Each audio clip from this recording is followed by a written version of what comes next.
thank you so much, Jenny, for the introduction and, of course, for inviting me. I humbly appreciate the opportunity to speak with all of you. I take it that since you are in the room, so to speak, in the virtual room, and you're interested in the topic, you are, by definition, already farther along the curve than many other companies. And I look as much forwards to sharing with you what I know, but also learning from all of you and hearing your best practices, because I think that's why we're here in this forum. So let me get started. And just technical note, I am using this presentation mode called AHA Slide. So there will be a little interaction. I will show you a QR code that you can scan on your phone, and there will be a link that you can type into your desktop with a code to access the presentation. It's going to come up kind of shortly, and I'll be asking you for a bit of an interaction. But of course, as Jana said, if at any point you have a question, feel free to raise your hand, put it in the chat. I will stop and we can discuss already. We don't have to wait until the end of the presentation. So I thought, how to start this presentation, how to start this deck. And it's interesting because just yesterday, and you may have seen this article, and I'm sorry, this one is in Czech, but it was a Forbes article that came out, not yesterday, 2 days ago, with the title, whoever is going to be able to hold on to their older employees will win. Companies are changing their approach to age. And it's a really interesting article that I definitely recommend that you read, not now, but later. But I am a bit conflicted about the title. So I completely agree with the first part. Whoever is going to recognize that older employees are not a burden, but an opportunity, is going to have a competitive advantage. And I think you all recognize that because you are here. I'm not so sure about the second part. I think it's slowly becoming the case, but at the same time, I think we have a long ways to go. And I think that many companies still completely either ignore the problem or maybe want to deal with it, but are completely unsure how. So whoever is already doing something is way ahead of the pack. So this is just to show you that this is really a topic. Almost not a day goes by that this doesn't show up as an article or some analysis in one media or another. So let me now ask you, and I will show you the QR code here, and I'll be interested to know what comes to your mind when I say age management. You can use your real name. You don't have to. You can use a nickname if you don't want to. And please type in what comes to your mind when I say age management. You can use one word. You can write up a little sentence or even a small short paragraph. I leave it up to you. Curious to know. What is age management?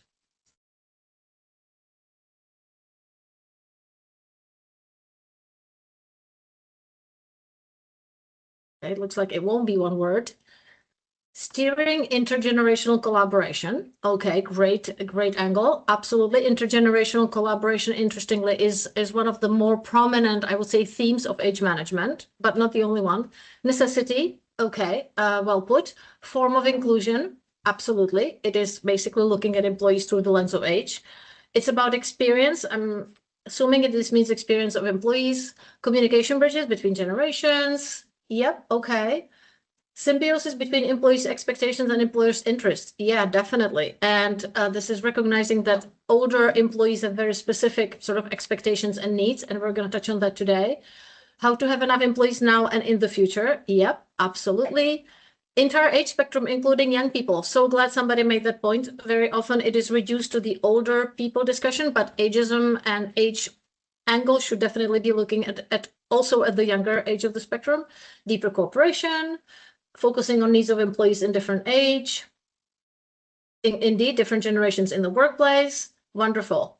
Okay, so more is coming. Somebody perceives it as an opportunity. Somebody perceives it as a challenge. What I think is clear from the answers is that different people have a different view of what that means. And it is not a surprise because it is such a multidisciplinary discipline, I would say. And that's what makes it difficult for many companies to approach it, certainly in a strategic way, because they maybe don't know where to start and how to approach it strategically. So let's take a look at just some of the aspects of age management. And thank you for those who still continue to share. I wanted to start with a quick look at the demographic reality. And again, I don't think this is going to be a surprise to you, so I will quickly run through these. I like these graphs. These are basically demographic pyramids, they call them, the statisticians. And there are three of them. One on the left is from 1975. So this is just about the time I was born, 50 years ago, 50 some years ago. The middle one is essentially last year. And the one to the right is a projection of the numbers in 25 years. And what you can clearly see, blue, by the way, blue is men, red is women, and each of the steps is an age cohort, and you can see the age cohorts on the descriptions on the left. So what's clear from this picture, obviously, is that the pyramid is changing, completely inverting its shape, right? You can see the pyramid on the left is very wide at the bottom. The one on the right is getting narrower at the bottom and much bigger on the top. And if you can see the gray band in the middle, that's the productive age. So quick look at this picture basically confirms what we are hearing and what we are probably seeing in our workplaces, which is that the pool of the productive age employees is shrinking and that they're getting older. A few more statistics just to drive the point down. I'm not going to read every single sentence, and I think you already may be aware of many of these, but if I were to summarize what this slide is saying is clearly our work population is getting older, the number of economically active people is getting smaller, yet we are still facing a very high competition in the job market because unemployment continues to be quite low. And that trend is even going to get worse because even more people are going to leave the workplace over the next 10 plus years as they go into retirement. Up to 1/3 of seniors retires early, and not necessarily because they want to, but maybe because they have to for health reason, or maybe because ageism in the workplace drives them out of the workplace. And the last point is simply a point that we all are quite well aware of, and that is that AI and technological change is driving a major sort of dynamic shift in the workplace and is making many roles, and I think that number 20% is actually quite understated, making many roles obsolete or changing the roles completely, right? So this is the dynamic that we're dealing with.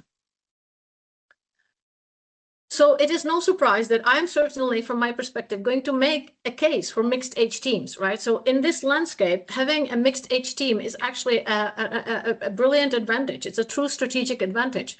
There's lots of research that's done around this, and I've just tried to highlight a few of the points that the research is basically showing.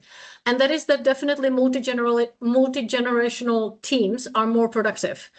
If you think about it, it's the combination of the two different sort of approaches and two different types of experience. The young people bringing the fresh ideas and what we are calling the fluid intelligence, kind of the raw thinking power. You know, they're very quick thinking on their feet, quickly come to a conclusion, quickly learn something new. The older people bring in more experience and what's called a crystallized intelligence. I heard a really brilliant metaphor that helps understand these two differences of intelligence. Imagine a huge library, and the young people have fewer books in that library, but they can access them quicker because they simply have less books to choose from and less books to go and collect, right? The older people have many more books, multiples of books in their library, meaning in their brain. They have all these lived experiences, all these years of professional experiences. So it may take them a bit longer to access them, but they have more to draw from. So when you combine these two types of intelligence and two types of approaches, you get a more productive team. It is also proven that older employees are more loyal, up to 4 times more loyal than younger employees. They have superior problem-solving skills. Comes as no surprise, I think, because those of us who are in that age cohort, we have had, 30 years of experience. We have tackled these problems before. So we're looking at it through the lens of that experience, and we're able to often solve them, more easily. We also have higher levels of resilience because we have been through a lot of change, right? So change, while we still may not like it, we are probably much better at accommodating it. Again, in this group, which is a group of DEI ambassadors, I think it's quite clear that there is less groupthink in a group that simply has more diverging viewpoints, which is the case for younger versus older, and there's better knowledge retention and sharing in a company that has older and younger people working alongside well. Unfortunately, all these good benefits of multi-generational teams are often minimized or threatened by ageism. Of course, ageism being a discrimination due to age. And ageism in the workplace is prevalent, unfortunately, in every stage of the employee life cycle. It could be ageist ads in recruiting. It could be ageist process through which people are selected for an interview or for a job. It could be ageism in learning and development. We could talk for many hours just about this topic. So I will keep it very brief, and I will just flash this slide at you. I don't want you to read every single one, but you will have the opportunity to read the slides later. So this is just a non-exhaustive list of the various ways that ageism is manifesting at the different stages of the employee life cycle. And this is exactly what we as HR professionals are here to remedy, what we are here to tackle, and what we are here to deal with, so that none of this is actually showing in our workplace if we want to build an age-friendly workplace. It's not just, some theoretical musing about, oh, it's bad to have ageism in the workplace. There is actual real business impact and, of course, human impact of ageism. It affects older employees. So again, research has been done. We know that this is a cause of burnout. This is a cause of low work engagement. Somebody said in the beginning, we should also be viewing age management through the prism of younger employees. Absolutely agrees. Ageism can cut both ways, and it can affect younger employees as well. And they're then more likely to leave. And it impacts the whole team and the whole company performance, because, again, no surprise, in a group where you're afraid to maybe raise your opinion because somebody will tell you, hey, you're just an old geezer and what do you know? You will naturally have fewer ideas. You will have less participation in discussion if your psychological safety is compromised, and you will have poorer decision making. So it is no surprise that we have a lot of quiet quitting or even outright attrition in this age group. And please forgive me, I hope I'm a fan of GIFs. I hope you will forgive me, goofy GIFs. So this is one. This is not quiet quitting. This is quite, I would say, dramatic quitting. But I want to talk about quiet quitting because that was a topic that you were interested in, or many of you were interested in. But before I do that, I would like to ask you, if you don't think of the age as a factor, if you just think universally across your, oh, I'm sorry, I skipped a few slides. So I will actually skip these real quick. For the sake of time, because I'm looking at the watch. So if I ask you, what is the cause of quiet quitting and or attrition in your company? And I don't mean 45 plus, I mean generally across the company. If you could pick three, or if you could mark three main reasons, and or if they're not showing here, if you could pick other reasons and maybe type it in the chat, I'd be curious to know what is driving quiet quitting in your workplace. And we will then take a look and compare how that stacks up against the 45 plus age group, because I have research that has been done in that group. Okay, so I'm seeing relationship with manager. Okay, we're changing, we're still voting. So let's see. Still, it looks like relationship with a manager is a popular one. Yep, no surprise. People leave managers, not jobs, right? We have a tie for work-life balance and career development. Now that's gaining some more points. So career development, work-life balance, health and family, compensation is fairly low. And I see other reasons as well.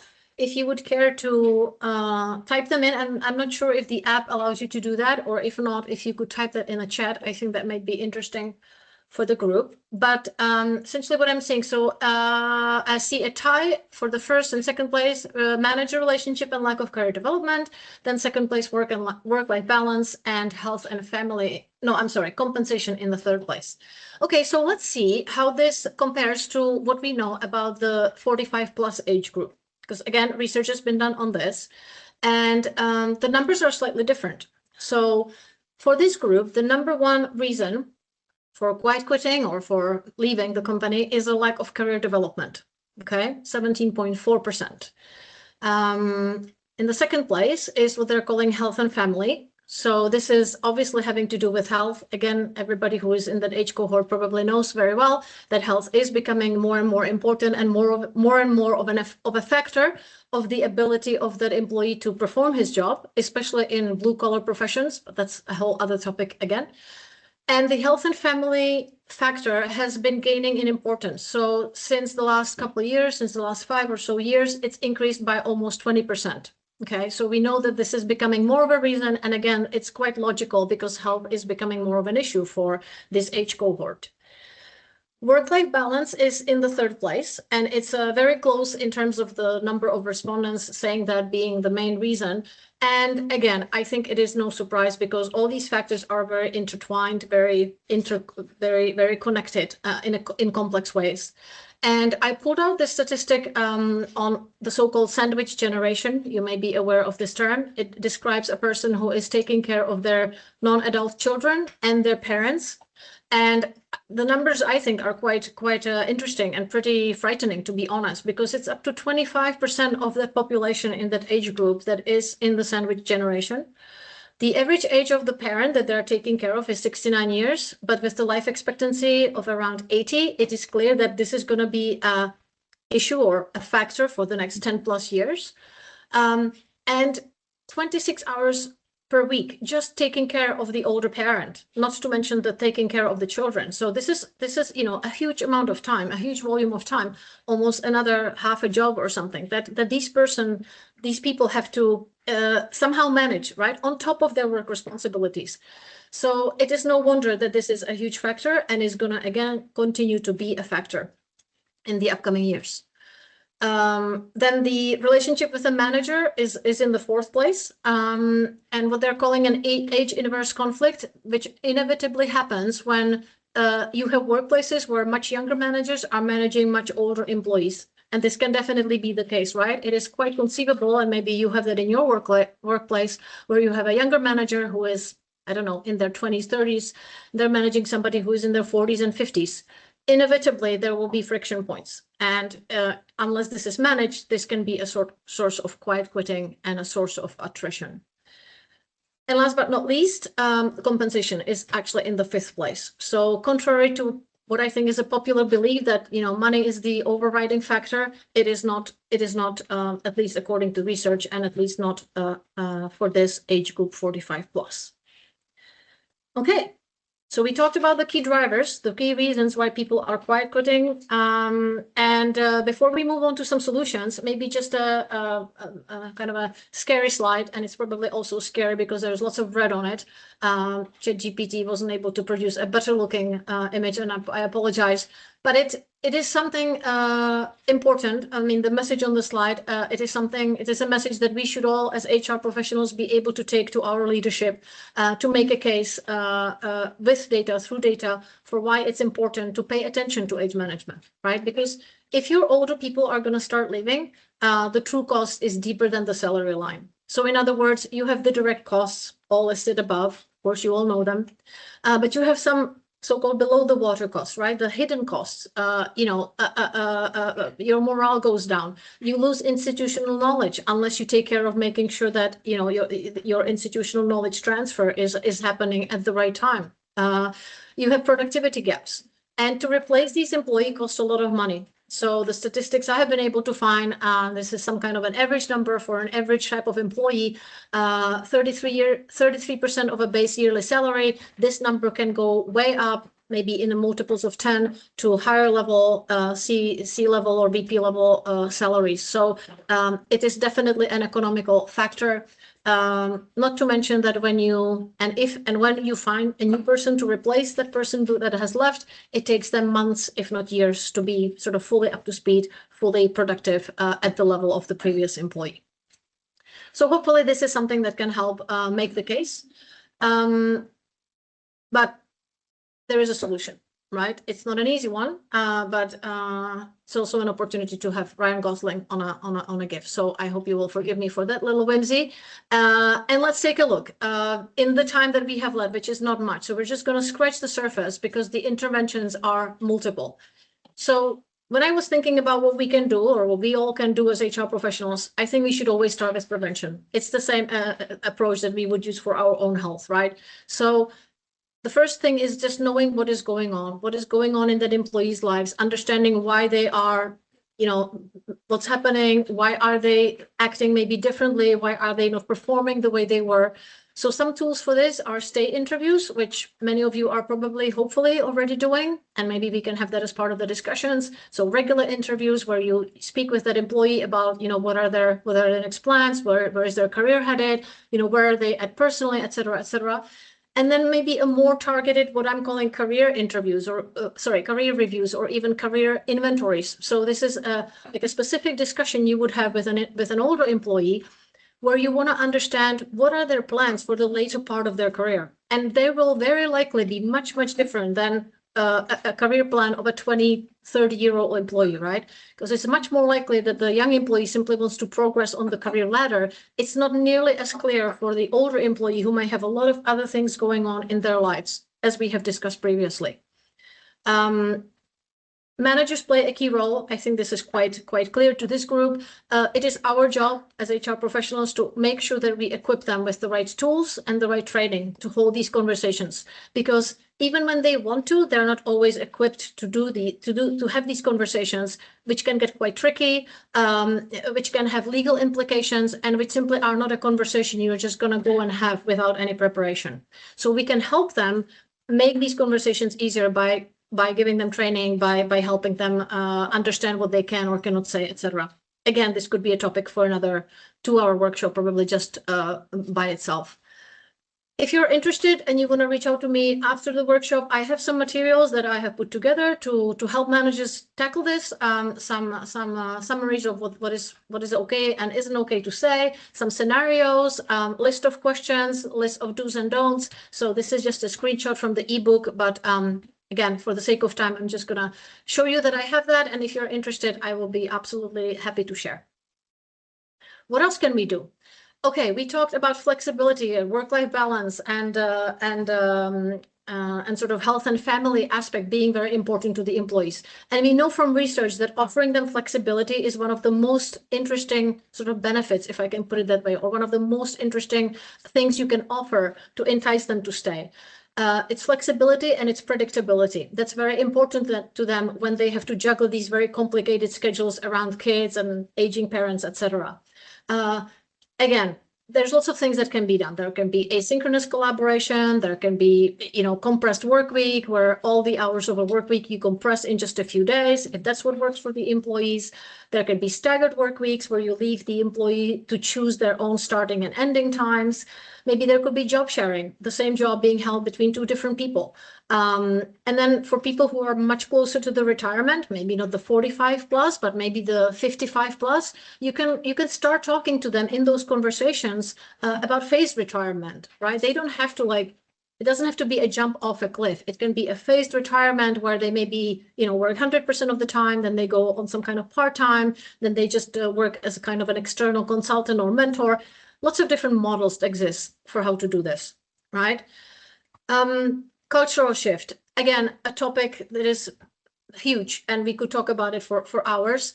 I just chose one example that is very visible, but we could talk about all the different aspects of company culture of which you're guardians of. I chose an example of how we present ourselves as companies, employer branding, right? If we want to attract older candidates, it should be clear from our career pages. And I assure you that to find these 3 examples of really well done career pages that are attractive to 50 plus or 45 plus employees, it's like looking for a needle in a haystack. It's almost impossible because in majority of career pages, everybody is 25, skinny and beautiful and doesn't look like a 50-year-old woman at all. So kudos to these 3 companies. I think one is a bank. I'm not sure which one. This one is IKEA, which, by the way, is clearly communicating that they're welcoming older people in their midst. So again, this is just one example, but just to show you that culture shift is super important.